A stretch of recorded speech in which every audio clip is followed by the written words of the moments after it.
Family isn't always what we're born into. Sometimes it's what we fight for. After spending 3 Thanksgivings banished to the kitchen while my so-called family feasted at the grand dining table in my late grandmother's house, I decided enough was enough.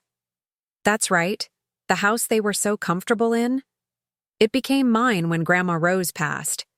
They just didn't know it yet. So while they laughed and clinked glasses in the dining room, I was in the kitchen preparing something special. For dessert, eviction notices, served ice cold. I'd love to know which corner of the globe you're watching from. And if this story speaks to you, make sure to subscribe. Tomorrow's video is one you absolutely can't miss. I never expected to be treated like a servant in the house my grandmother left me, but that's exactly what happened. My name is Melissa Garrett, and until 3 years ago, Thanksgiving was my favorite holiday. The warm kitchen filled with delicious aromas, family gathered around the table sharing stories, and my grandmother Rose at the head of it all, making sure everyone felt welcomed and loved.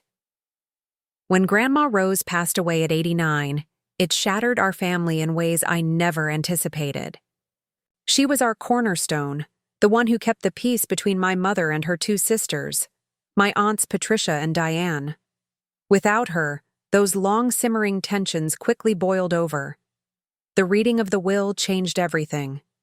And to my beloved granddaughter Melissa, who has shown me nothing but care and devotion in my final years, I leave my home at 423 Maple Street, along with all its contents and the surrounding property. The silence in the attorney's office was deafening. My mother squeezed my hand in support, but my aunts' faces darkened with shock, then anger. I understood their surprise. I was just 27, the youngest of Rose's grandchildren. But what they didn't know was that I'd been the one driving 4 hours every weekend for the past 3 years to check on Grandma, help with her medications, and make sure she wasn't lonely. While my cousins were building careers or starting families across the country, I'd built my freelance graphic design business specifically so I could work remotely from Grandma's house whenever she needed me. There must be some mistake, Aunt Patricia said, her voice tight. Mother always said the house would be divided equally among her daughters. Mr. Harrington, the family attorney, adjusted his glasses. Mrs. Davidson was very clear about her wishes, and she was of sound mind when she signed this will 6 months ago. Aunt Diane glared at me. You manipulated her. You were always her favorite, and you took advantage. The accusation stung, but I kept my composure. I loved her, and I was there. Those 5 words hung in the air, and we all knew what remained unspoken. They weren't. That was the beginning of the Cold War. My mother tried to mediate, but her sisters refused to speak to either of us for months. Eventually, as the holidays approached, my mom convinced me that healing the family should be our priority. Let's have Thanksgiving at Rose's house. Your house now, she suggested.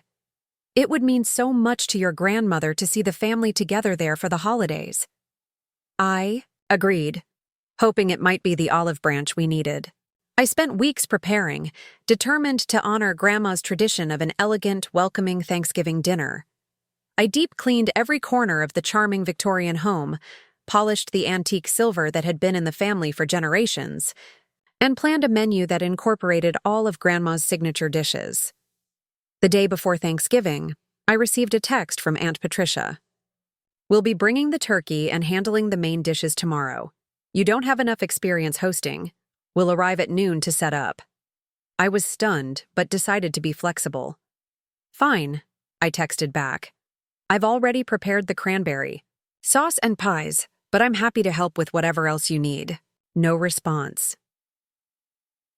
When Thanksgiving Day arrived, I was nervous but hopeful. My mother came early to help, bringing her famous sweet potato casserole. At noon sharp, Aunt Patricia's SUV pulled into the driveway, followed by Aunt Diane's minivan. My cousins, Blake, Heather, and Tyler, emerged with their spouses and children in tow. They carried dishes and grocery bags, barely making eye contact as they brushed past me into the house. The kitchen's all set up, I said brightly, following them inside. I've cleared counter space and— We'll handle it, Aunt Patricia cut me off, setting down a large cooler. Why don't you go make sure the guest rooms are prepared? Everyone's staying overnight. This was news to me.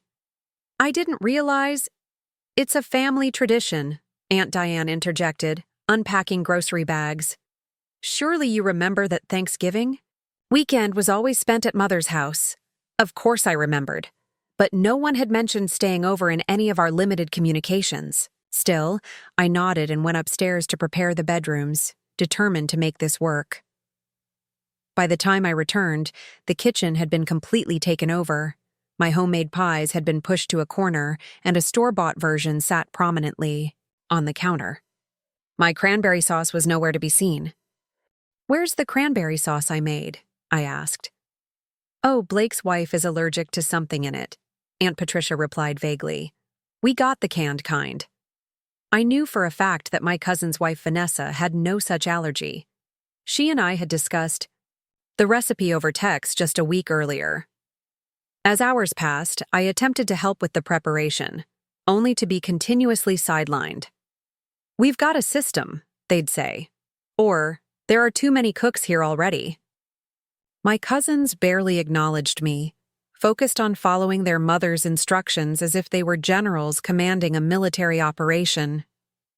When it was finally time to eat, I moved toward the dining room to help set the table, my grandmother's beautiful mahogany table that could seat 16 comfortably.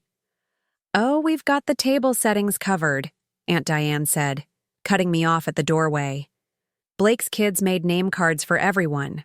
So thoughtful." I peeked around her to see my cousins, their spouses, aunts, uncle, and even my mother already finding their assigned seats.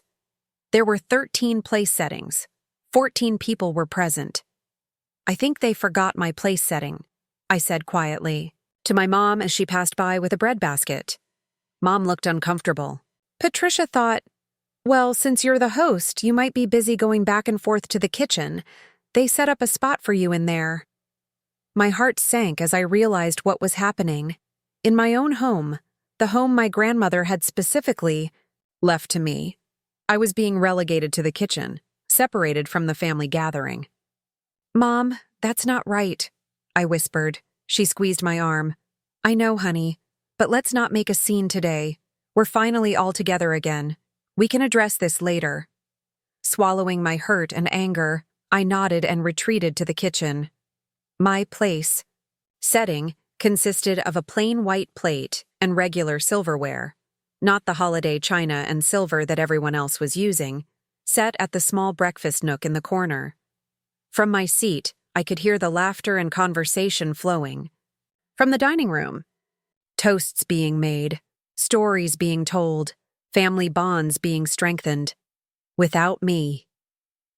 I picked at my food, appetite gone, as tears threatened to spill. This was the home where I'd spent countless weekends caring for my grandmother, where I'd listened to her stories about the family heirlooms and helped her organize old photographs, where I'd held her hand as she drifted off to sleep in her final days, promising I'd keep the family together somehow.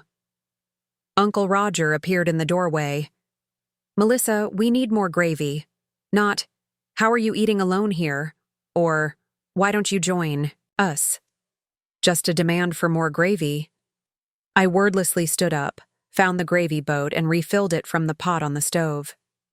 "Thanks, kiddo," he said, taking it from me without really looking at me, already turning back toward the dining room. "Uncle Roger," I said, finding my voice. "Why am I eating in the kitchen?" He paused, looking uncomfortable. "Oh, well, you know how Patricia and Diane are about traditions. The dining room table has always been for—" He trailed off, realizing there was no good way to finish that sentence. "For family?" I supplied. "That's not what I meant," he backpedaled. "It's just, there are so many of us now with the kids and someone had to—" "It's my house," I said quietly. "Grandma left it to me." His expression hardened slightly. "Temporarily, perhaps, but this has been the family home for generations. Your grandmother wouldn't have intended for you to keep it forever. You're young, you'll get married, Move somewhere else eventually? The house should stay with the core family. The core family. Not me, apparently. The will was very clear. About her intentions, I replied. He waved his hand dismissively. Wills can be contested, especially when undue influence might be involved. So that was it. They weren't just excluding me from dinner, they were planning to challenge my inheritance of the house. And this Thanksgiving gathering was their way of reasserting ownership, of putting me in my place. The kitchen, separate, an outsider. Uncle Roger returned to the dining room, and I sat back down at my little table, mind racing. Through the doorway, I could see everyone passing dishes, clinking glasses, and sharing inside jokes, acting like this was their home, not mine.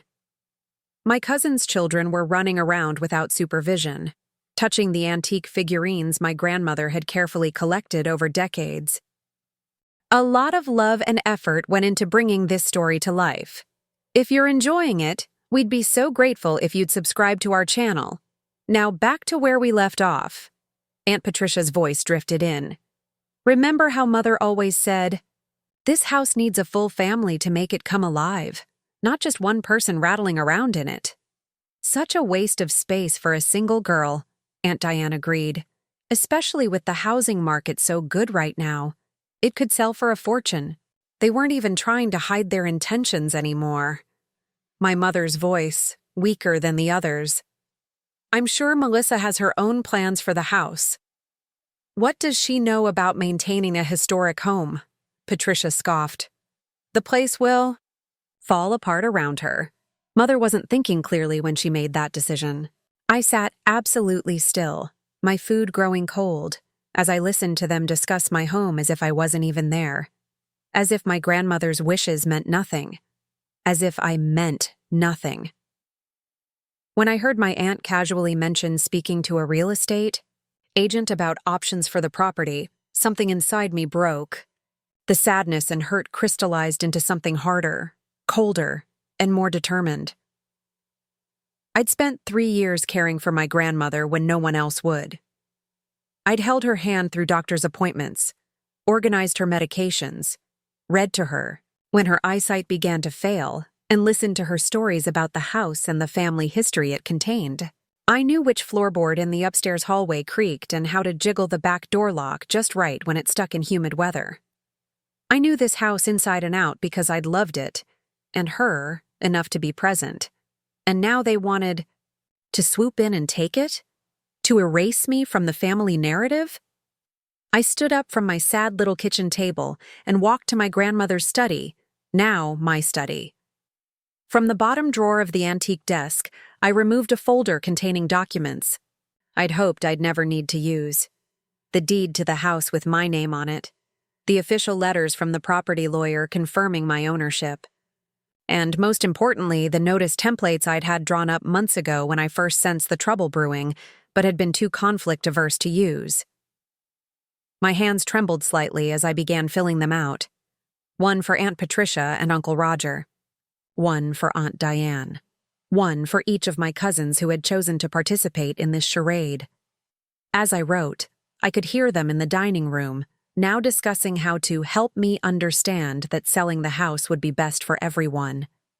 How they could split the proceeds fairly, though I noticed no one mentioned what my share might be.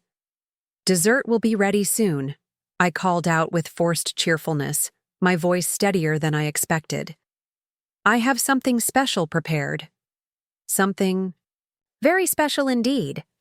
A dish best served cold. I looked down at the stack of notices in my hand. My grandmother had taught me that family meant love, respect, and showing up for one another. Today, I would honor her by standing up for myself and the home she had entrusted to me. In fact, I added, loud enough for everyone to hear, I think it's going to be unforgettable. I squared my shoulders and took a deep breath, channeling Grandma Rose's quiet strength as I prepared to serve the last course of this Thanksgiving meal, the truth, with a side of consequences. The house had fallen silent. They were waiting for dessert, unaware that what I was about to bring to the table would change everything. In that moment of quiet before the storm, I felt a strange sense of calm. No more hiding in the kitchen. No more being erased from my own family story. It was time to reclaim my seat at the table. I arranged the eviction notices neatly beside the pumpkin pie I'd baked using Grandma Rose's recipe, the one she'd taught me during our Sunday baking sessions, not the altered version Aunt Patricia claimed was traditional. With steady hands, I placed both on a serving tray and added a pot of coffee and Grandma's finest china cups, the delicate blue and white ones she only used for special occasions. "Time for dessert," I called out, my voice carrying through the house with newfound authority. As I entered the dining room, conversations hushed. 13 pairs of eyes watched me set down the tray at the head of the table, Grandma Rose's spot, now rightfully mine.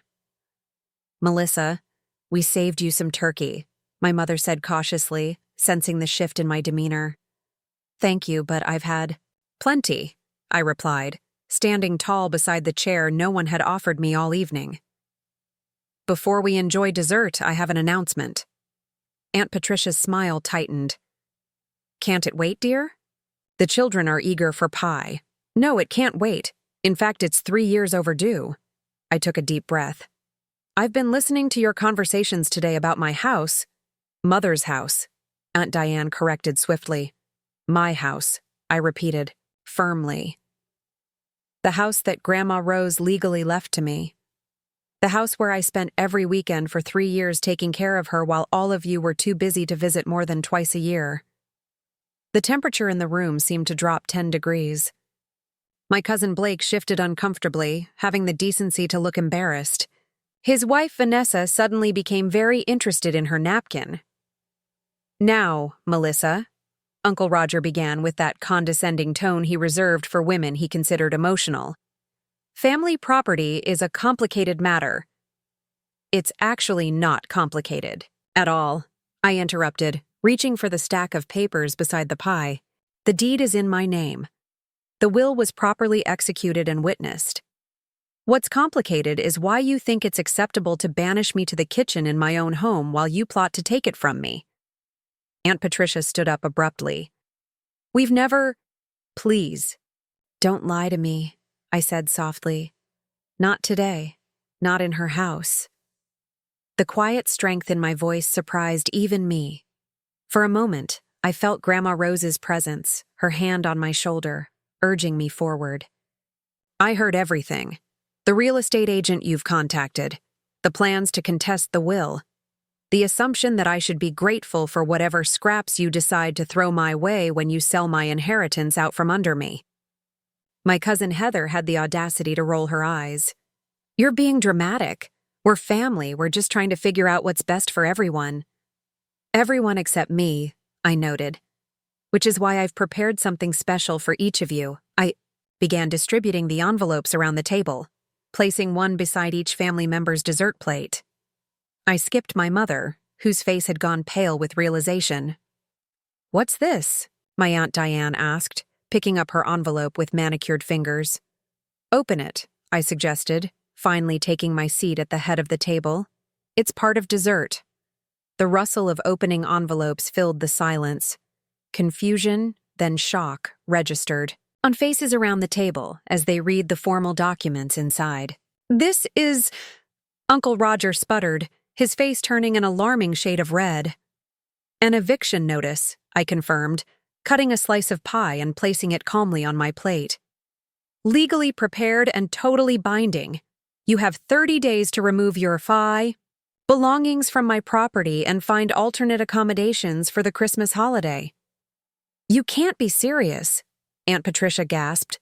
"I've never been more serious about anything in my life," I replied, taking a bite of pie.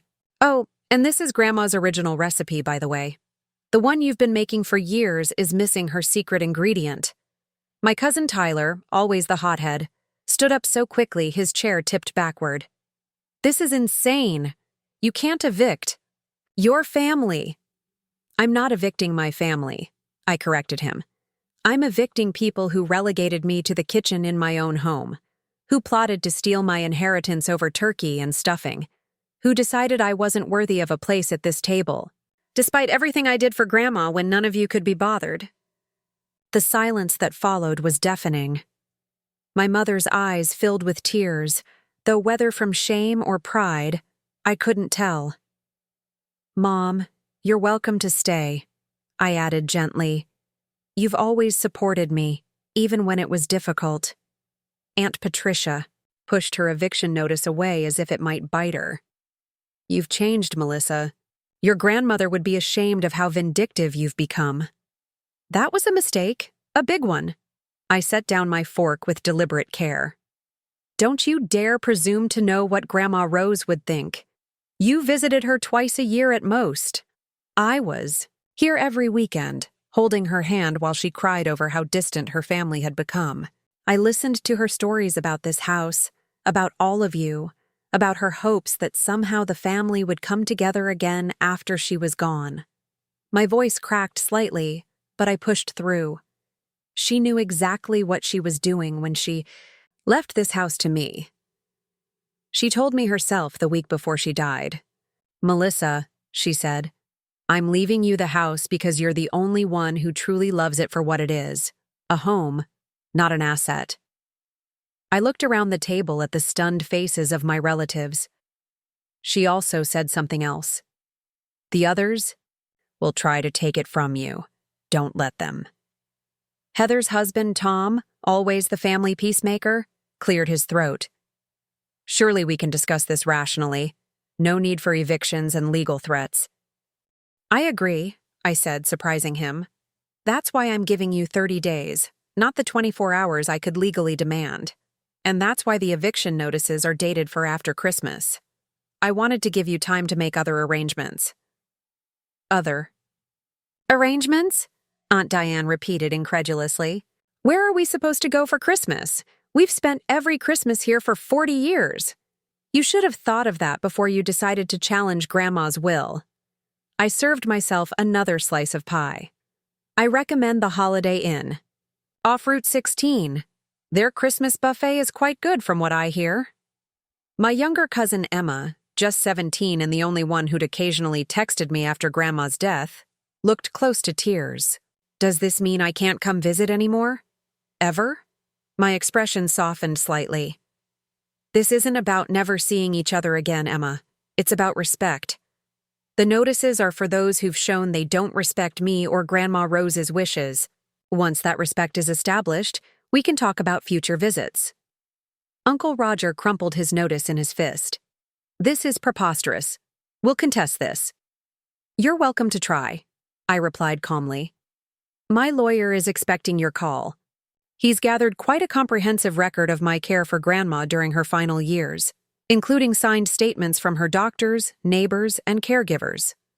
He also has records of exactly how often each of you visited, or didn't, that silenced him. We all knew what those records would show. Now, I continued, who would like coffee with their pie? No one moved, no one spoke. The tableau of shocked, angry faces around my grandmother's beautiful dining table might have been comical if it weren't so sad. Finally, my mother reached for the coffee pot. "I'll have some, sweetheart." Her simple act of normalcy broke the spell. Aunt Patricia pushed back her chair and stood. "Roger, girls, we're leaving." "Without dessert?" I asked innocently. "But Aunt Patricia, it's tradition." The look she gave me could have frozen hell twice over. "Keep the house, Melissa. I hope it brings you joy to tear this family apart, just like your mother did when she—" "That's enough," my mother interjected sharply. "Don't bring ancient history into this. Melissa is right. This house is legally hers, and she was the one who cared for Mom when the rest of us had excuses." I hadn't expected my mother's defense, and it nearly undid me. She reached across the table and squeezed my hand. "I'm proud of you," she whispered. "Mom would be too." Aunt Patricia stormed out, followed by Uncle Roger. Aunt Diane hesitated, looking, torn between family loyalty and the recognition dawning in her eyes. I didn't know you visited Mom every weekend," she said quietly. Patricia always said you came occasionally, when it was convenient. Every weekend for 3 years, I confirmed. Sometimes I stayed the whole week when she was having a difficult time. Aunt Diane nodded slowly. I should have checked for myself instead of taking Patricia's word. She picked up her eviction notice. I suppose I deserve this. We all do, my cousin Blake said unexpectedly. He'd been silent throughout the confrontation, but now he looked directly at me. I knew Grandma left you the house for a reason, but it was easier to go along with Mom and Aunt Patricia than to stand up for what was right. I'm sorry, Melissa. His admission was like a tiny crack in a dam. One by one, my cousins began murmuring, apologies, some sincere, others clearly motivated by self-preservation and the desire to avoid eviction. Emma came around the table and hugged me tightly. I always thought it was weird that they made you eat in the kitchen, she whispered. I should have said something. I hugged her back, feeling the first hint of warmth since this disastrous day began. Within 20 minutes, the dining room had emptied of everyone except my mother and me. We sat together at the massive table, surrounded by half-empty plates and abandoned eviction notices. Well, Mom said finally, that wasn't exactly the family reunion I was hoping for. I laughed despite myself. No, not quite. Are you really going through with the evictions? She asked gently. I sighed, suddenly exhausted. I don't know. Part of me wants to, after how they've treated me. Another part knows Grandma would want me to find a way to keep the family together somehow. Mom nodded thoughtfully. Rose always believed in setting clear boundaries, though. She wouldn't want you to be a doormat. No, she wouldn't. I traced the pattern on Grandma's china with my fingertip. Maybe this was the boundary that needed setting. Maybe now we can rebuild something honest, instead of this facade of family unity. We sat in companionable silence, the weight of the day settling around us. Outside, I could hear car doors slamming as my relatives packed up to leave. Their overnight stay clearly canceled. What happens now? Mom asked. I shrugged. I'm not sure, but whatever it is, it'll be on my terms. In my house. I squeezed her hand. Our house. You're always welcome here, Mom. She smiled, tears glistening in her eyes. Your grandmother would be so proud of you today. As we sat together in the quiet aftermath, I felt a sense of peace I hadn't experienced since before Grandma Rose died. The house around us seemed to settle too, as if approving of what had transpired. The next morning dawned clear and cold, a perfect late November day. I woke early, half expecting to find the dining room still in. Disarray, evidence of the previous day's confrontation. Instead, I found my mother had risen even earlier and cleaned everything up. The table was spotless, the china washed and put away, and a pot of coffee waited in the kitchen. I thought we could have breakfast on the porch, she suggested when I found her arranging muffins on a tray. It's your grandmother's, your breakfast nook, and the view of the garden is lovely this time of year. We settled into the cozy space, wrapped in quilts against the morning chill. The garden below, though dormant for winter, still held a stark beauty, the structure of Rose's careful planning visible in the bare bones of the landscape. Your phone's been buzzing all morning, Mom mentioned casually. I'd deliberately left it charging upstairs, not ready to face the aftermath. Anything important? 17 text messages, mostly from your cousins. And 3 voicemails from Diane. I sighed. Not Patricia? Not yet. Mom sipped her coffee. She'll take longer to come around if she ever does. She always thought she should be the one to inherit the house. We ate in silence for a while, watching a pair of cardinals flit through the barren rose bushes. What will you do at the house now? Mom asked finally. It's a lot for one person to maintain. The question had been weighing on me as well. I'm not sure yet. I love this place, but you're right. It's meant for a family. You could sell it. she suggested cautiously. Buy something smaller, bank the difference. I shook my head firmly. No. Grandma trusted me with this house for a reason. I won't dishonor that by selling it off the minute things get difficult. Mom nodded, understanding in her eyes. So what then? An idea that had been forming in my mind since the previous night suddenly crystallized. What if I turned part of it into a small assisted living facility? Not the whole house, but maybe the east wing. There are 4 bedrooms and 2 full bathrooms there, plus that sunroom that Grandma loved so much. Mom's eyebrows rose. An assisted living facility? That's a big undertaking. I know, but think about it. Grandma always said the hardest part of getting older was feeling useless and isolated. What if we created a place where elderly people could live with dignity, surrounded by gardens and beauty, but still get the care they need? The more I spoke, the more right it felt. I could live in the main part of the house, coordinate everything. We'd need to hire nurses, of course, but the structure is already perfect. Wide doorways, that elevator Grandpa installed when Grandma's arthritis got bad. Mom was smiling now. Rose would have loved that idea.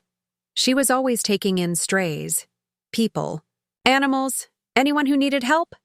Exactly. My excitement grew. And there's grant money available for this kind of conversion. I've been researching it for a graphic design client who runs a senior center in Boston.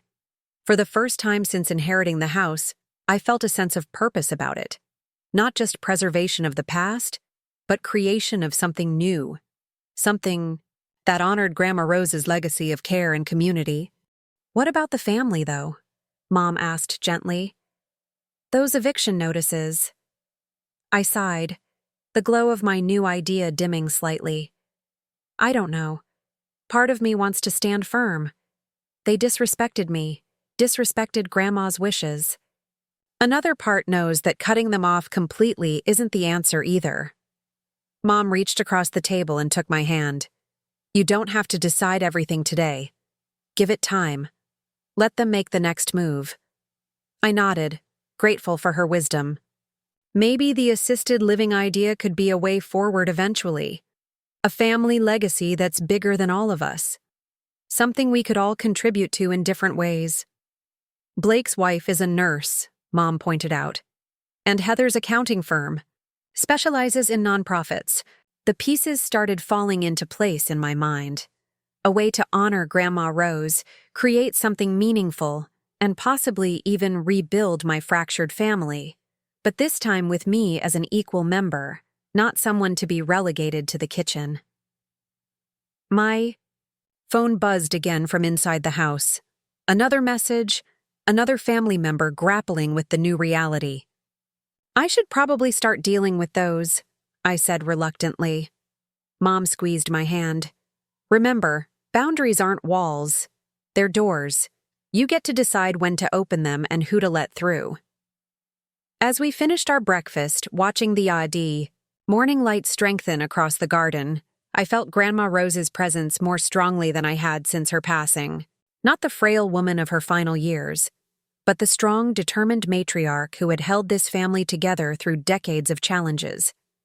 Who had recognized something in me that even I hadn't fully seen until yesterday. The strength to claim my place. The courage to serve those eviction notices. And now, perhaps, the wisdom to know what came next.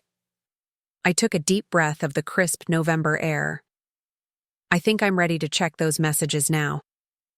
The future stretched before me, uncertain, but full of possibility. In standing up for myself, I discovered a voice I didn't know I had. In defending my inheritance, I'd found a purpose for it that felt right, and in serving those eviction notices for dessert, I'd cleared the table for something new to be built.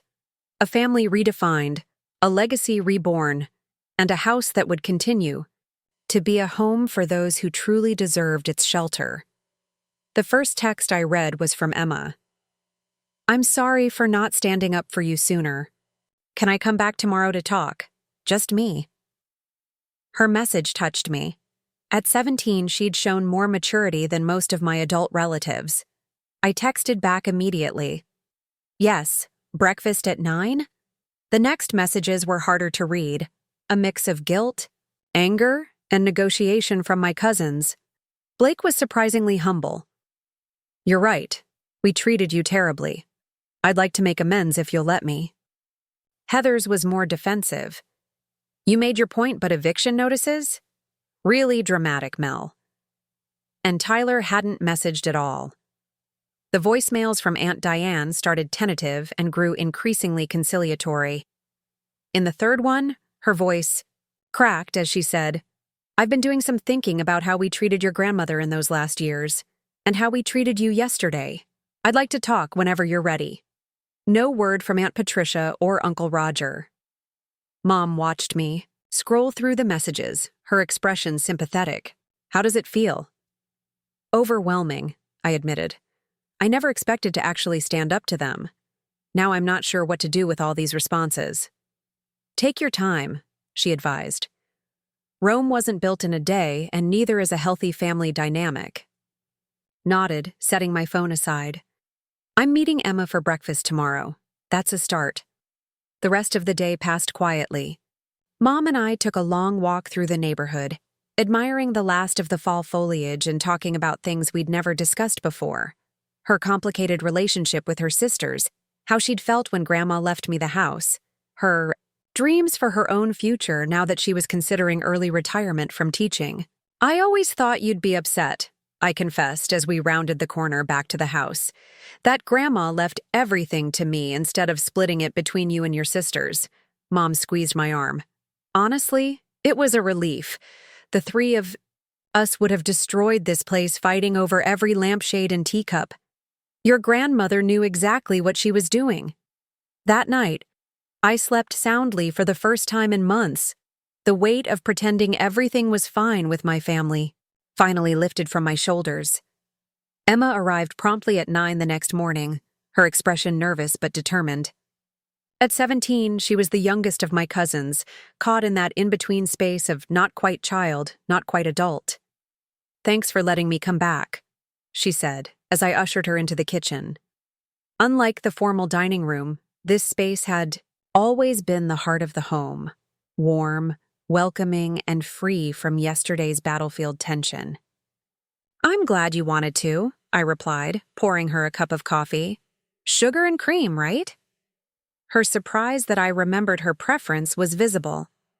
Yeah, thanks. We settled at the breakfast nook, morning sun streaming through the windows. The silence stretched, neither of us quite sure where to begin. I looked up assisted living facilities last night, Emma said finally, catching me off guard. After Mom told me your idea for the house. She told you about that? I was surprised Aunt Diane had shared my half-formed plan. Emma nodded. She was up half the night researching, said it was a brilliant idea that would honor Rose's legacy in a meaningful way. Her impression of her mother's formal tone was spot on, making me smile. It's just an idea, I demurred. I haven't worked out all the details, but it's a good one. Emma leaned forward eagerly. And I want to help. You do? I've been volunteering at Riverside Retirement Home since sophomore year. I know how those places work, what's good, what's missing. Her eyes lit up with an enthusiasm I recognized from my own reflection. I'm applying to nursing programs next year. This could be an amazing experience. For the next hour, Emma shared insights I'd never expected from someone her age, observations about elder care, dignity in aging, and the critical shortage of quality facilities in our area. She'd clearly thought deeply about these issues, and her passion was contagious. Why haven't you ever mentioned this before? I asked, genuinely curious. Her enthusiasm dimmed slightly. Mom and Dad think healthcare is a fallback career. They want me to go into business or law like Blake and Heather. But that's not what you want. No. Her voice was quiet but firm. I want to help people. Like Grandma did. Like you did for her. Something shifted between us in that moment. a recognition of shared values that transcended the family drama. Here was a potential ally I hadn't expected, a bridge to a future I was still trying to envision. The East Wing renovations would need to be substantial, I said thoughtfully, but doable with the right team. Emma's smile returned. Blake's wife Vanessa isn't just a nurse. She specializes in geriatric care, and she hates how her facility is run. She's always talking about what she'd do differently if she were in charge. Really? I remembered Vanessa's uncomfortable expression during yesterday's confrontation. She never mentioned that to me. You two never really talk, Emma pointed out gently. None of us really talk to you. That was wrong. Her directness was refreshing. No excuses, no justifications, just honest acknowledgement of the family's failure. Thank you for saying that, I said softly. Emma reached across the table, her young face serious. This house meant everything to Grandma Rose. She'd hate seeing what it did to us yesterday, but I think she'd love your idea for its future. As Emma left, promising to send me her research on elder care regulations, I felt a small flame of hope ignite. Perhaps there was a path forward that honored both my inheritance and the family Grandma had tried so hard to keep together. Over the next week, cautious text messages evolved into coffee meetings and phone calls. Blake stopped by with architectural drawings. He'd studied design before switching to business law, showing how the East Wing could be modified while preserving the historic character of the house. Vanessa came with him, nervous at first, but gradually opening up about her vision for a home-style care facility that prioritized independence and dignity. The corporate places treat aging like a disease to be managed, she explained passionately, as we walk through the rooms that might soon house residents. But it's just a phase of life that needs different supports. I found myself nodding, thinking of how Grandma Rose had fought to stay independent until the end. That's exactly what Grandma wanted. To be supported, not managed. Even Heather, the most pragmatic of my cousins, stepped up with spreadsheets and business projections. If we structure this as a nonprofit, there are substantial tax advantages, she explained over lunch in what was now comfortably referred to as my dining room. Plus grant opportunities for historic preservation combined with community service. Each conversation healed something small between us. Each shared idea built a bridge where there had been only walls before. I began to understand that my relative's obsession with the house hadn't been just about its monetary value. It had also been about maintaining a connection to Grandma Rose, to their history, to each other. What they'd failed to see was that I wanted the same thing. I just wasn't willing to be erased in the process. Aunt Diane visited alone one afternoon, bringing a photo album I'd never seen before. Mother kept this separate from the family albums, she explained as we sat in the sunroom, autumn light warming the pages. It's just pictures of you and her. I flipped through images of myself growing up alongside Grandma Rose, baking cookies at age 5, planting tulip bulbs at 10, painting the garden shed at 16. Years of quiet moments, small traditions, building blocks of the relationship that had led her to trust me with her most precious possession. I never knew she kept these, I said, throat tight with emotion. Aunt Diane dabbed at her eyes. She was so proud of you, always telling us how you'd visit, help with her medications, read to her when her eyes got bad. She swallowed hard. Patricia didn't want to hear it. She thought Mother was trying to make us feel guilty for not visiting more often. Was she? A sad smile touched Diane's lips. Maybe a little. She was entitled to that, I think. We sat quietly, the weight of missed opportunities hanging between us. The assisted living idea, Diane said finally. It's perfect. It's exactly what Mother would want for this place. Coming from Aunt Diane, who had once dismissed me as just one of the grandkids, the validation meant more than I expected. I've been getting everyone's input, I told her. Emma, Blake, Vanessa, Heather. They all have something valuable to contribute. And me? She asked hesitantly. Is there room for me in this vision? I considered her question seriously. You were a pharmaceutical rep for 20 years. Your knowledge of medication management for seniors would be invaluable. The spark of purpose that lit her eyes told me I'd made the right call. We spent the rest of the afternoon discussing how her expertise could shape medication protocols for future residents. By mid-December, what had started as my solitary idea had evolved into a proper family project. Weekend meetings around the Ayans, dining room table, where everyone now had a place, became a new tradition. Emma's research, Blake's designs, Vanessa's care protocols, Heather's financial models, and Diane's pharmaceutical expertise were woven together into a comprehensive business plan. We decided to start small, just 4 residents in the renovated East Wing, with room to expand if the model proved successful. My graphic design background came in handy as I created branding, a website, and marketing materials for what we now called Rose House, Dignity and Community. The only holdouts were Aunt Patricia and Uncle Roger. They hadn't responded to any overtures, hadn't participated in any planning sessions. Their absence was a wound that hadn't healed, but I was learning to accept that some relationships might be beyond repair, at least for now. Christmas approached, and the question of family celebration loomed. The eviction notices I'd impulsively created at Thanksgiving, now voided for everyone except Patricia and Roger, had specified December 26th as the deadline. No one quite knew what to do about the holiday. We could go to Blake and Vanessa's, Mom suggested one evening as we decorated my living room with Grandma's ornaments. Their house is big enough.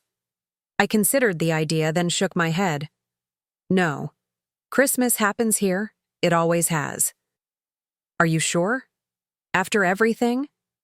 I hung a delicate glass icicle on a branch, remembering how Grandma had let me place it every year since I was tall enough to reach. I'm sure. This house was meant for family gatherings. Just because we had one disaster doesn't mean we throw away all the traditions. The invitations I sent were simple. Christmas Eve dinner and gift exchange at the house, 6 p.m.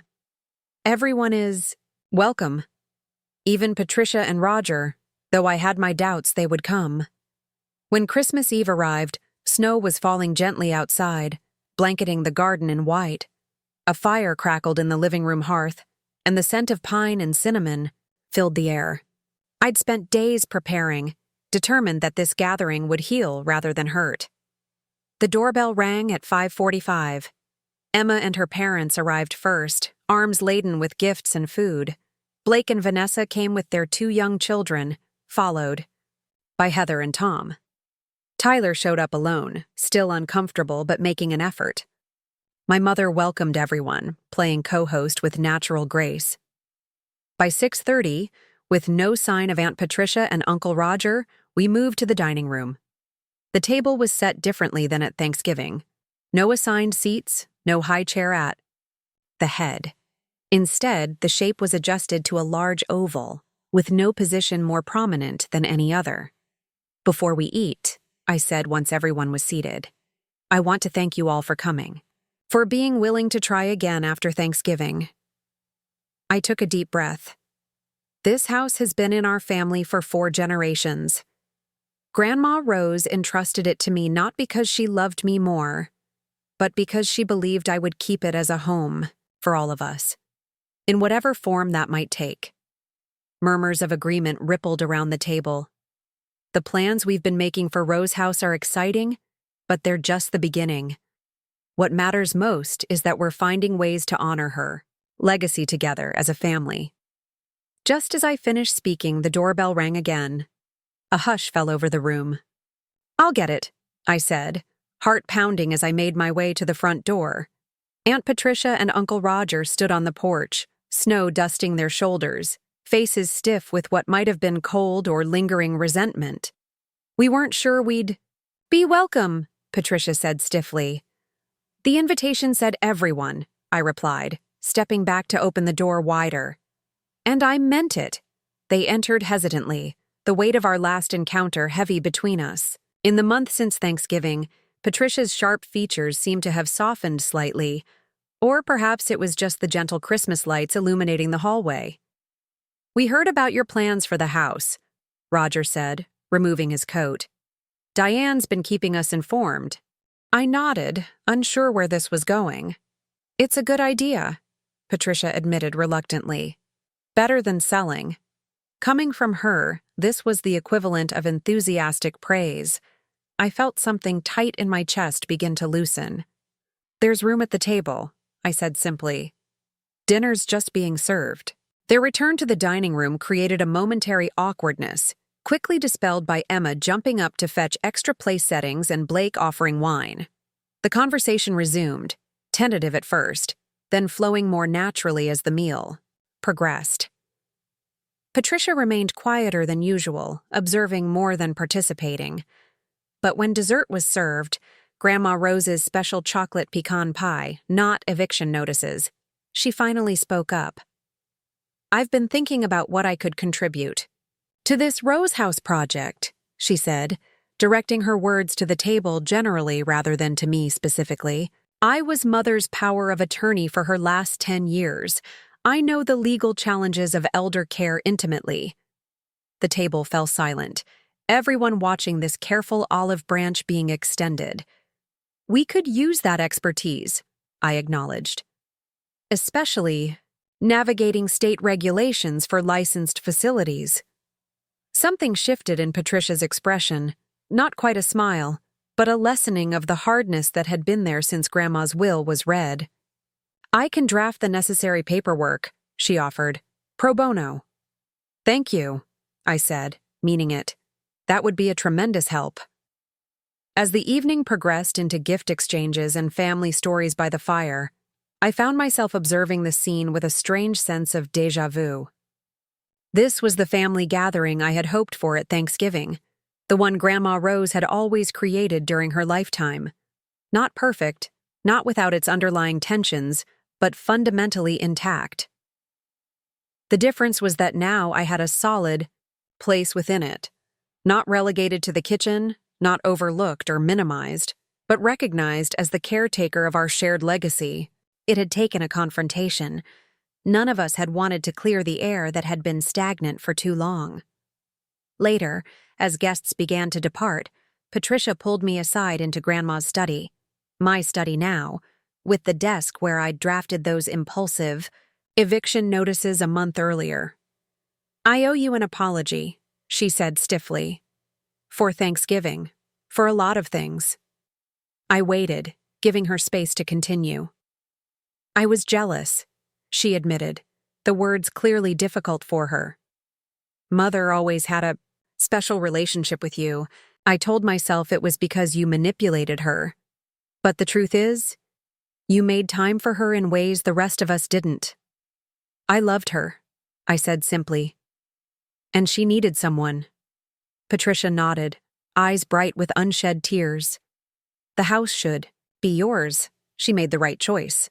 She swallowed hard. "But I hope there's still room for the rest of us in it somehow." "There always was," I told her. "That's what I was trying to protect. Not just the building, but what it represents. A place where our family can stay connected." As the last car pulled away into the snowy night, I stood on the porch watching the retreating taillights.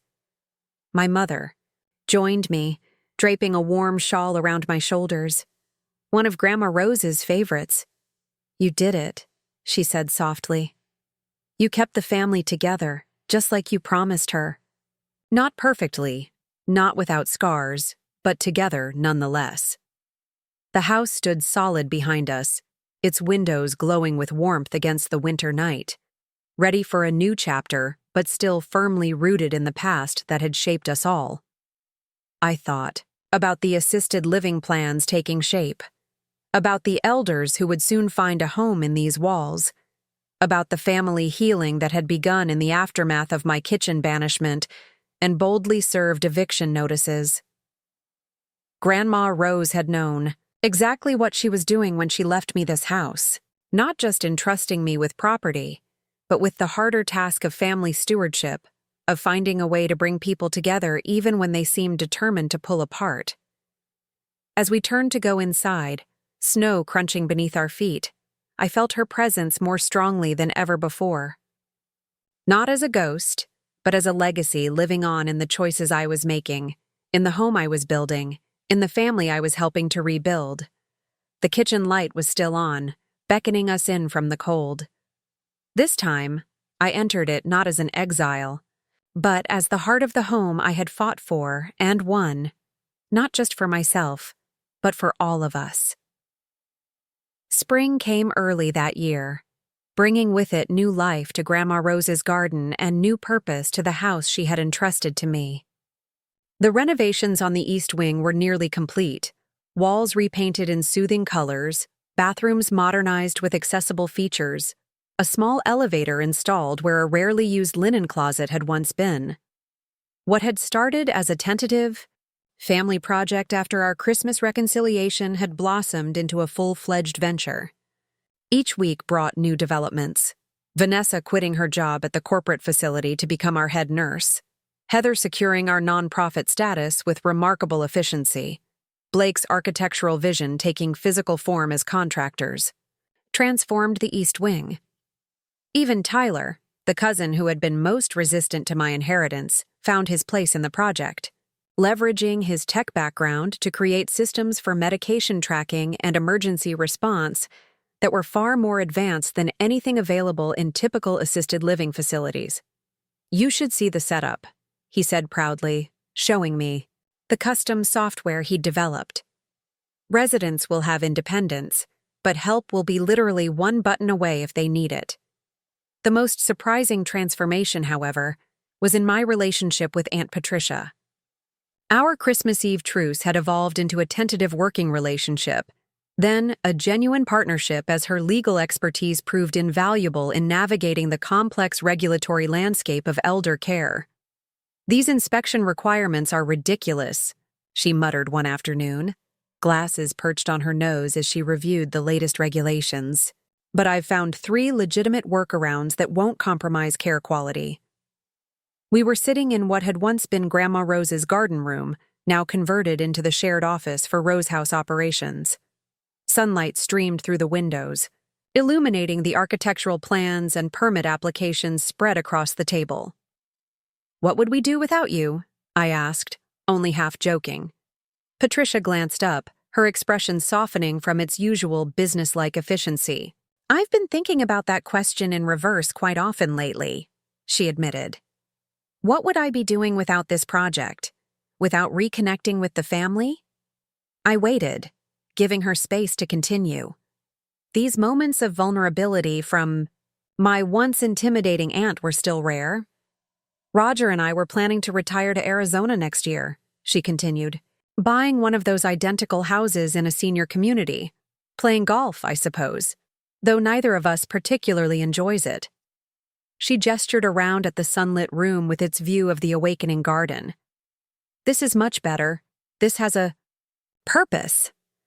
"I didn't know you were planning to retire so soon," I said, surprised. She shrugged slightly. "The firm has been pushing for younger partners to take over. I was ready to go, I thought. But now? Now I'm thinking about getting certified as an elder law specialist. There's a growing need, especially with facilities like Rose House emerging as alternatives to traditional nursing homes.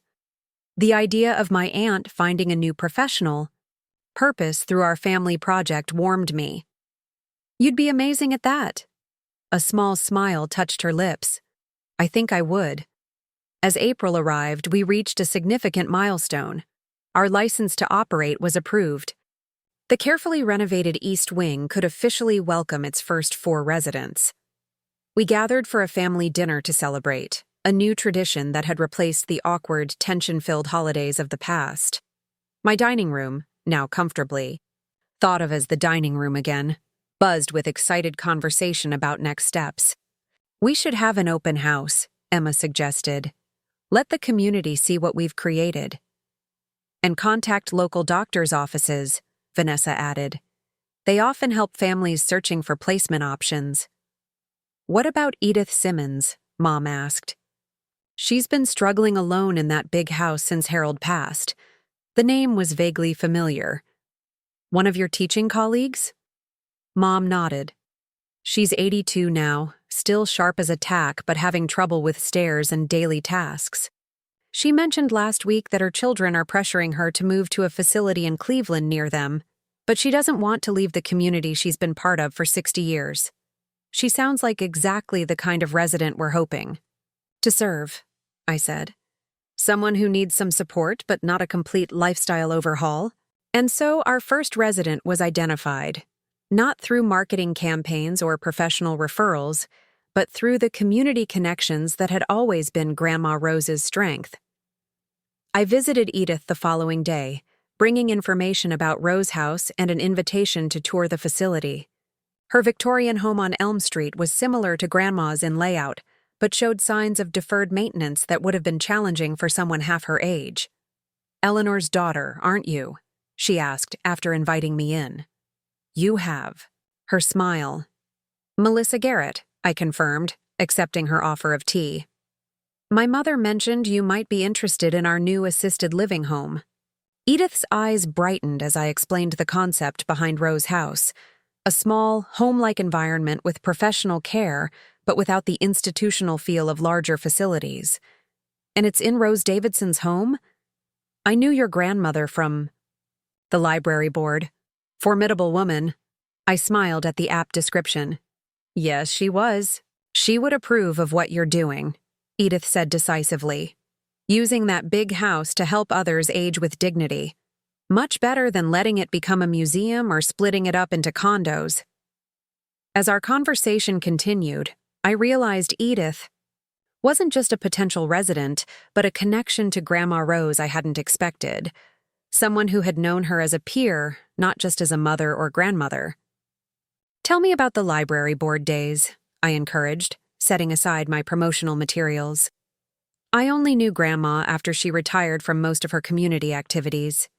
Edith's face lit up. Oh my, the battles we fought. The year was 1988, and the county wanted to cut our funding by 30%. For the next hour, I was treated to stories about Grandma Rose I'd never heard. Her impassioned speech at the county commission meeting that saved the library's budget, her creative fundraising efforts that built the children's wing, her stubbornness when facing opposition from more conservative board members. She never backed down when she knew she was right, Edith recalled fondly. But she was always willing to listen, to find compromise when possible. A rare combination. The portrait she painted matched the grandmother I'd known, but expanded. Her dimensions. I'd seen Rose the loving matriarch. Edith had known Rose the community advocate, the force of nature who shaped the world around her. When I finally steered the conversation back to Rose House, Edith didn't hesitate. When can I move in? 2 weeks later, Edith Simmons became our first official resident, bringing with her carefully selected furniture pieces, an extensive library of classic literature, and her one-eyed rescue cat, Mr. Darcy, who quickly established himself as the unofficial mascot of Rose House. Word spread quickly through the community's elder network. By mid-May, all 4 spots were filled. Edith, Martin Gladwell, a retired history professor with early-stage Parkinson's, Sophia Winters, a widow whose children lived overseas, and James Chen, who at 92 was still mentally sharp but needed increasing physical assistance. Our small staff, Vanessa as head nurse, 2 certified nursing assistants, and a part-time physical therapist, quickly established routines that balanced care needs with our residents' desire for independence. Meals were served family-style in what had once been Grandma's informal dining area, now brightened with fresh paint and accessible furniture. I found myself drawn to the East Wing daily, not just to oversee operations, but to listen to the stories our residents shared. James had been a civil engineer who helped design bridges across the state. Sophia had traveled to 47 countries during her years as a flight attendant. Martin had once debated Noam Chomsky and still chuckled about how thoroughly he'd lost the argument. Their presence brought new energy to the house that had once felt too large for just me. The gardens bloomed with spring flowers, tended now not just by the landscaping service, but by residents who supervised from portable chairs, directing with the expertise of lifelong gardeners. "You've done something remarkable here," my mother commented one evening as we sat on the back porch, watching Sophia and James play a competitive game of chess at the outdoor table. "You've honored Rose's legacy while creating something completely new." "We've done it," I corrected her. "All of us." She smiled, acknowledging the truth of that statement. The house that had once divided our family had become the project that united us, each person contributing their unique skills to create something meaningful. The success of our small pilot program led naturally to discussions about expansion. The West Wing, which currently held guest rooms and my private apartment, could potentially accommodate 3 more residents with some modifications. "We already have a waiting list," Vanessa pointed out during our monthly family business meeting, "and the financials are solid enough to justify the investment." "What about your living space?" Aunt Diane asked me. "You'd need to relocate." I'd been considering this already. "I could renovate the carriage house. It's structurally sound, just needs updating to be a proper living space." Blake nodded thoughtfully. "That makes sense. It would give you some separation from your work life too, important for mental health."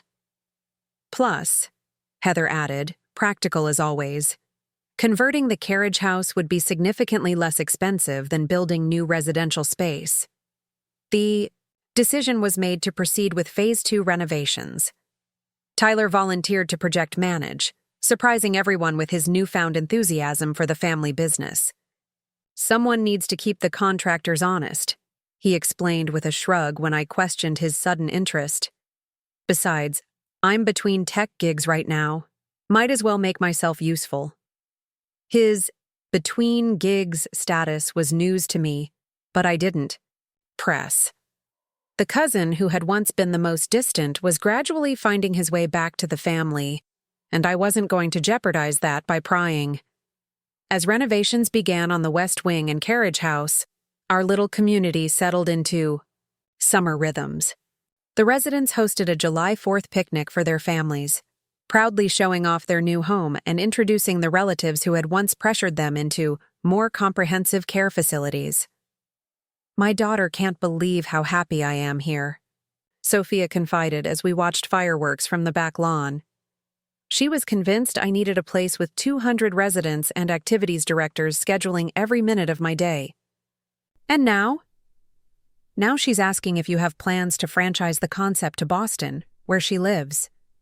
Sophia's eyes twinkled. "I told her she'd have to speak to the founder and CEO." I laughed, still not entirely comfortable with those titles despite the business cards Heather had insisted on ordering. "I think we need to perfect one location before we think about expansion." Yet the question lingered in my mind. Could this model work elsewhere? Small, family-run homes providing personalized care in residential settings? It addressed so many of the shortcomings of traditional elder care. The carriage house renovation proceeded faster than the West Wing conversion, allowing me to move into my new space by early August. The building that had once stored Grandpa's vintage car and gardening equipment was transformed into a cozy one-bedroom cottage with modern amenities but historic charm. "You've done well, Melissa," Uncle Roger said gruffly during the small housewarming gathering I hosted. His compliment surprised me. Our relationship had remained the most strained following Thanksgiving's confrontation. "Rose would be proud." "Thank you," I said simply, accepting the olive branch for what it was. Living in the carriage house gave me a new perspective on the property, still connected to the main house but with enough distance to reflect on what we'd accomplished in less than a year. From my kitchen window, I could see residents enjoying the garden, family members visiting, staff coming and going, a thriving micro-community where once there had been a single family's private domain. By September, the West Wing renovations were complete, and 3 new residents moved in, a retired couple, Dorothy and William Taylor, who had been on our waiting list since April, and Frank Gallagher, a widower with early memory issues whose daughter lived next door to my mother. Our expanded operation required additional staff, creating opportunities for deeper family involvement. Emma's college. Plans had shifted to the local university's nursing program, allowing her to work part-time at Rose House while pursuing her degree. Blake's wife, Vanessa, was thriving as director of care, implementing innovative approaches that prioritized residents' autonomy while ensuring their needs were met. Perhaps most surprisingly, Aunt Patricia had not only embraced her role as our legal advisor, but had begun taking on clients with similar goals, families seeking to create small, personalized care environments for their elderly loved ones. "There's a movement brewing," she told me during one of our now regular coffee meetings. "People are rejecting the warehouse approach to elder care. What we're doing here is at the forefront of that shift." As fall painted the garden in amber and gold, we marked a bittersweet milestone, our first resident loss. James Chen passed peacefully in his sleep just days after celebrating his 93rd birthday, with a party attended by 3 generations of his family, many of the Rose House staff, and all his fellow residents. The grief was genuine among our little community. We held a memorial service in the garden, sharing stories of James's life and his impact on each of us during his brief time at Rose House. His family thanked us through tears for giving their father and grandfather a true home for his final months, not just a facility. "This is the hardest part of what we do," Vanessa acknowledged later, as staff and family gathered in the kitchen. The heart of the home that had once been my place of exile, now the gathering spot where all were welcome, but also the most meaningful. Helping people live well until the very end. Thanksgiving approached, bringing with it memories of the previous year's confrontation and its aftermath. So much had changed. The house that had been the battleground for family resentments was now the foundation of a shared purpose. The dining room where I'd been excluded was now the site of monthly family business meetings where every voice was heard. "What are we doing for the holiday this year?" Mom asked. During our weekly mother-daughter dinner, the residents' families might want to visit. I'd been contemplating this question myself. I thought we might host a community Thanksgiving. Residents, their families, our family, staff, everyone together. Mom smiled. Rose would love that. Opening her home to an extended family beyond bloodlines, the plan came together quickly. The dining room table would be expanded to its full length, supplemented by additional tables throughout the first floor.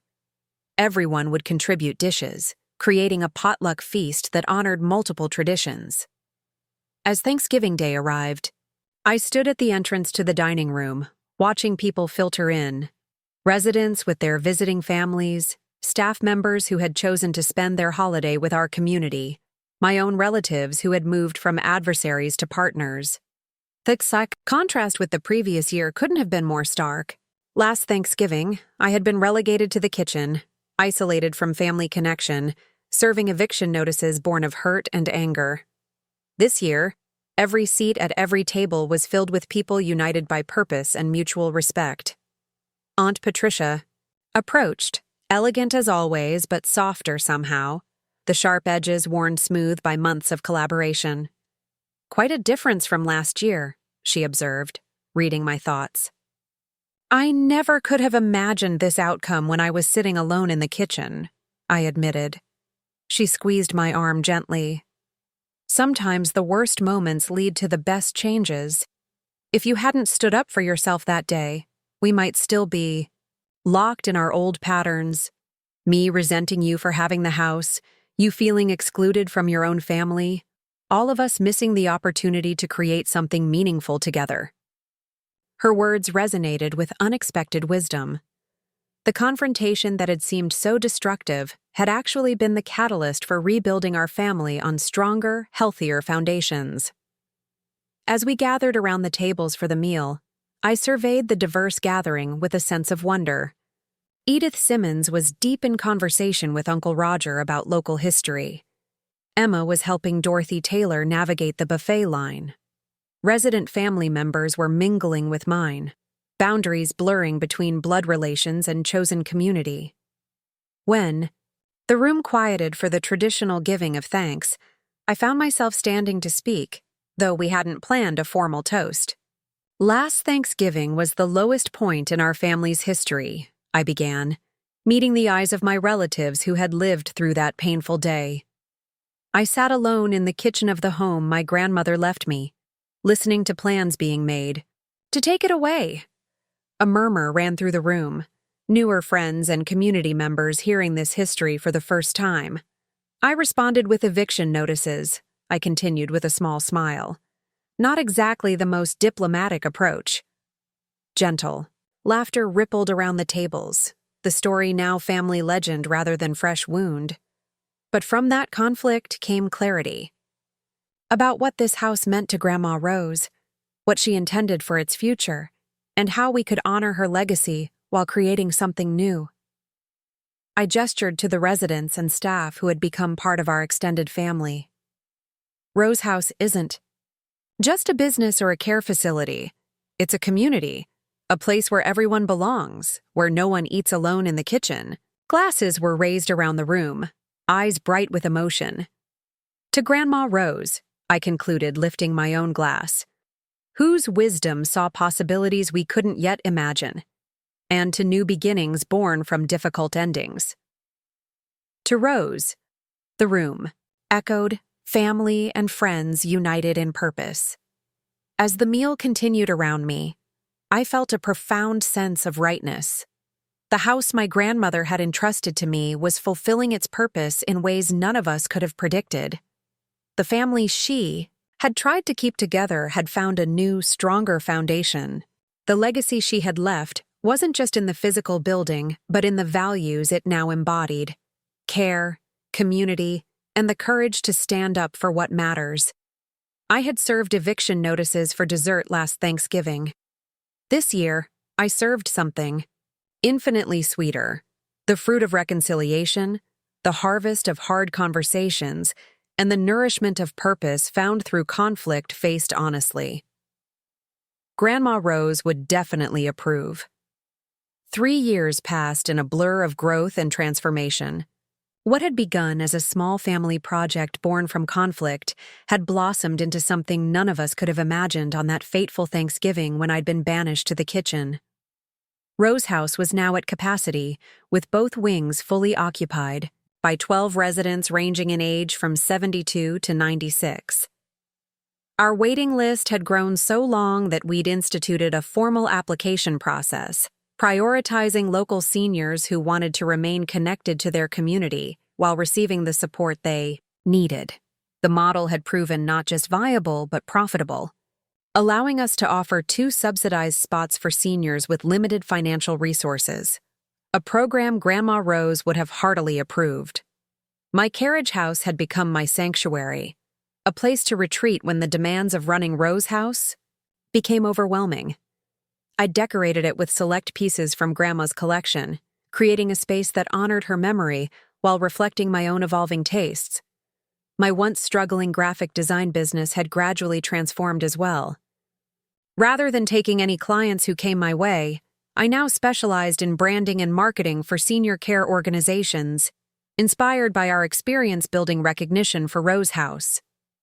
This unexpected niche had proven both lucrative and fulfilling, allowing me to help other facilities communicate their unique approaches to dignified aging.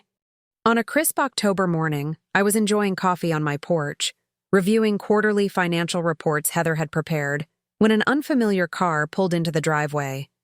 A woman about my age emerged, her professional attire and purposeful stride, suggesting this wasn't a casual visit. "Melissa Garrett?" she called, approaching my porch with a leather portfolio tucked under her arm. "Yes," I replied, setting aside my papers and coffee. "Can I help you?" She extended her hand. "Jennifer Winters, from Supportive Solutions. I've been hoping to meet you for some time." The name rang a bell, a developing network of progressive elder care facilities gaining attention in industry publications. "What brings you to Rose House?" I asked, inviting her to join me on the porch where the morning sun provided welcome warmth against the autumn chill. "Your reputation," she replied simply. What you've created here is exactly the model our organization is working to replicate across the country. Small, home-like environments with professional care standards but without the institutional feel. Pride warmed me more than the sunshine. What had started as a way to save my inheritance and mend my fractured family had become a recognized innovation in elder care. We're just a single location, I demurred. Hardly a model for national expansion. Jennifer smiled. That's where you're wrong. The senior care industry is at a crossroads. Baby boomers are aging, and they're rejecting the warehouse approach. Their parents accepted. They want options that prioritize dignity, community, and autonomy. Exactly what you're providing here. She opened her portfolio, revealing statistics and projections that confirmed what we'd intuited. The future of elder care was shifting towards smaller, more personalized environments. Supportive Solutions is looking to partner with pioneering facilities like Rose House, she explained. Not to change what you're doing, but to help you replicate it. We provide capital, administrative support, and economies of scale, while you maintain operational control and your unique approach to care. The proposal was both flattering and intimidating. I'd need to discuss this with my family, I told her. Rose House isn't just my business, it's a family enterprise. Jennifer nodded, unsurprised. That's exactly why we're interested. The family involvement is part of what makes your model special. She handed me her card. Take all the time you need. This isn't a decision to rush. After she left, I sat motionless on the porch, mind racing with possibilities. Expansion had been discussed hypothetically in our family meetings, but always as a distant future consideration. Jennifer's visit made it tangible, immediate. I called an emergency family meeting for that evening. By 7 p.m., we had gathered in what was now officially our conference room, a former bedroom converted to accommodate our growing administrative needs. A corporate partnership? Aunt Patricia's skepticism was evident in her tone. Sounds like a takeover with a friendlier name. Not necessarily, Heather countered, her business acumen coming to the fore. Strategic partnerships can provide resources for growth while preserving core values. It depends on the structure. Blake, who had recently completed a certification in senior care architecture, added, The question is whether we want to grow at all. There's something special about what we've created here because it's small, personal. But if the model works here, couldn't it help seniors elsewhere? Emma asked. Now, in her final year of nursing school, she had developed a passionate advocate's voice. Isn't there an ethical argument for expanding access to quality care? The debate continued for hours, perspectives shifting as we explored the implications. From every angle, Aunt Diane worried about preserving the family connection if we expanded too quickly. Tyler was excited by the technological possibilities of scaling our innovative care systems. Mom reminded us all of what Grandma Rose might have wanted. She was never afraid of growth, Mom pointed out. Remember how she expanded the library children's wing when everyone said it was too ambitious? But she also never sacrificed quality for quantity. As the discussion wound down, all eyes turned to me.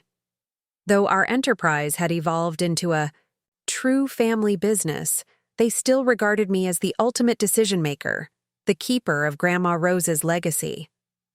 I don't have an answer tonight, I admitted, but I think we should explore this opportunity carefully. Jennifer left materials for us to review, including their partnership agreement. Patricia, would you examine the legal aspects? Heather, the financials? Let's reconvene next week with more information. The following days were a whirlwind of research and reflection. I toured 2 other Supportive Solutions partner facilities, impressed by how each maintained its unique character while benefiting from the network's resources. I spoke with Jennifer at length about their philosophy and expectations. Most importantly, I spent time with our residents, observing the small daily interactions that made Rose House special. Frank Gallagher teaching a new staff member his preferred way of organizing his medications.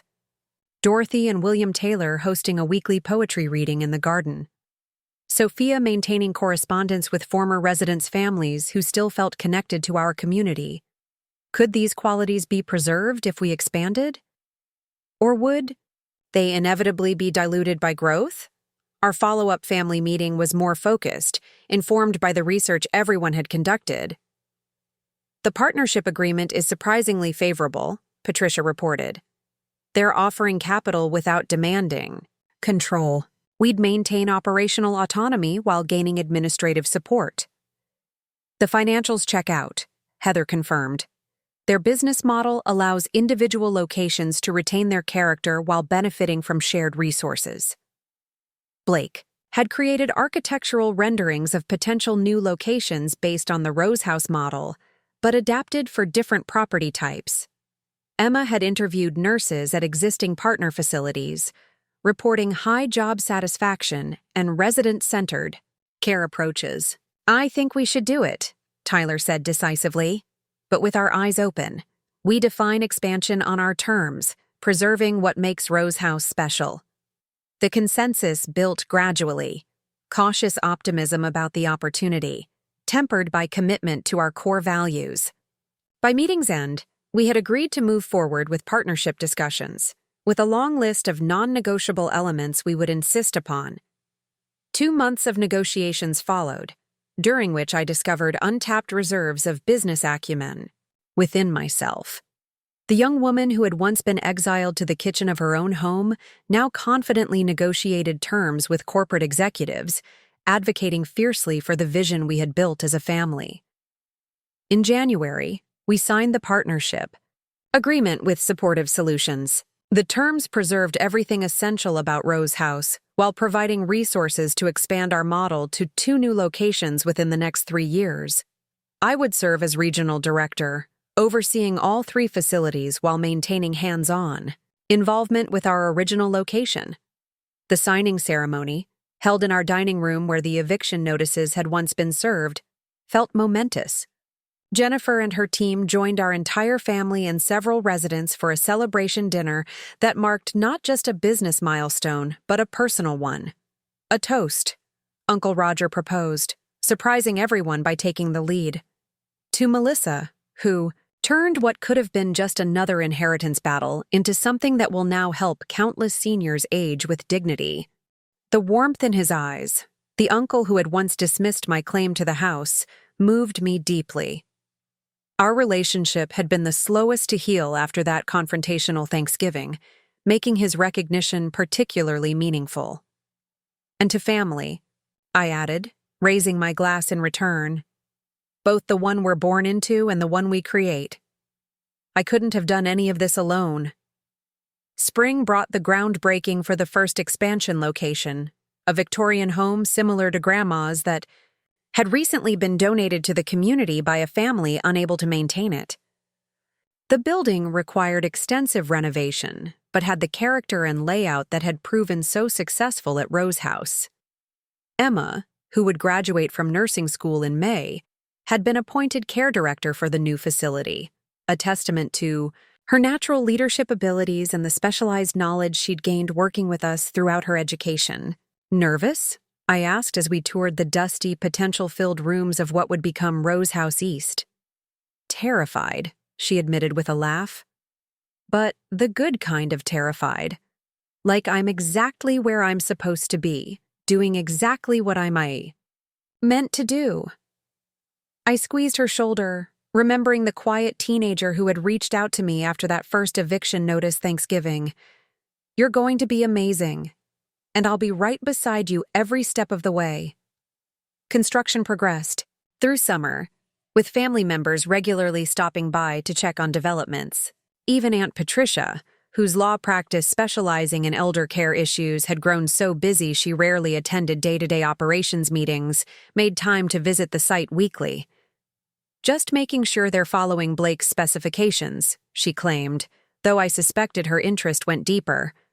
This expansion represented the growth of something she had helped build, perhaps the most meaningful project of her career. My life found new rhythms as my responsibilities expanded. mornings at the original Rose House, connecting with residents and staff, afternoons at the construction site or in meetings related to expansion planning, evenings in my carriage house, balancing operational paperwork with the graphic design projects I still maintained for creative fulfillment. Throughout it all, family relationships continued to evolve. The business partnership had created new dynamics, but our shared purpose kept us grounded in what mattered most: the legacy Grandma Rose had entrusted to us and the responsibility we had to honor it. In October, as Rose House East neared completion, I received a call that would bring our journey full circle. "Melissa? It's Dr. Harrington." The family attorney's voice was instantly recognizable, though I hadn't spoken with him since the will reading that had changed everything. "Dr. Harrington, what a surprise. Is everything all right?" Yes, just calling with some news I thought might interest you." He paused. "I've been handling the estate of Margaret Wilson. She passed last month. Perhaps you knew her?" The name was familiar. One of Grandma Rose's oldest friends from her community activism days. She left a property in her will to an organization called Rose House. That would be your enterprise, correct? Shock rendered me momentarily speechless. "Yes, that's us, but we never discussed any bequest with Mrs. Wilson." "She was quite impressed with what you've created," Dr. Harrington explained. "After touring your facility last year, she amended her will. The property is her family home on Linden Street, about 4,000 square feet on an acre lot. She specified it should be used to continue the Rose House mission." Emotion welled up unexpectedly. I had met Mrs. Wilson only twice, once during her tour of Rose House and earlier at Grandma's funeral. That she had been moved enough by our work to make such a bequest was overwhelming. "There's something else," Dr. Harrington continued. "In her letter of intent, she mentioned that she and your grandmother had discussed this possibility before Rose's passing. Apparently, they had both been concerned about quality elder care options in the community for some time." The revelation stunned me. Had Grandma Rose envisioned something like what we'd created all along? Had her decision to leave me the house been part of a larger plan she hadn't lived long enough to articulate? That evening, I sat alone in my carriage house, surrounded by photos of the past 3 years, the renovation process, resident gatherings, family business meetings. The journey from wounded granddaughter serving eviction notices to director of an expanding elder care network seemed impossible. Yet here I was. My phone buzzed with a text from Mom. "Family dinner Sunday? Big news to share." I smiled, wondering what announcement was coming. Perhaps her long-discussed retirement from teaching? Or maybe another expansion opportunity through our new partnership. Whatever it was, we would face it together. The family, that had nearly fractured over Grandma's inheritance, now stronger than ever through shared purpose. The grand opening of Rose House East was scheduled for Thanksgiving week, a timing that felt both poetic and healing. 4 years after being relegated to the kitchen in my own home, I would stand as the founder of a growing organization dedicated to ensuring no senior ever felt similarly excluded or devalued. The day before the ribbon cutting, I visited Grandma, Rose's grave, bringing fresh flowers and news of all that had transpired.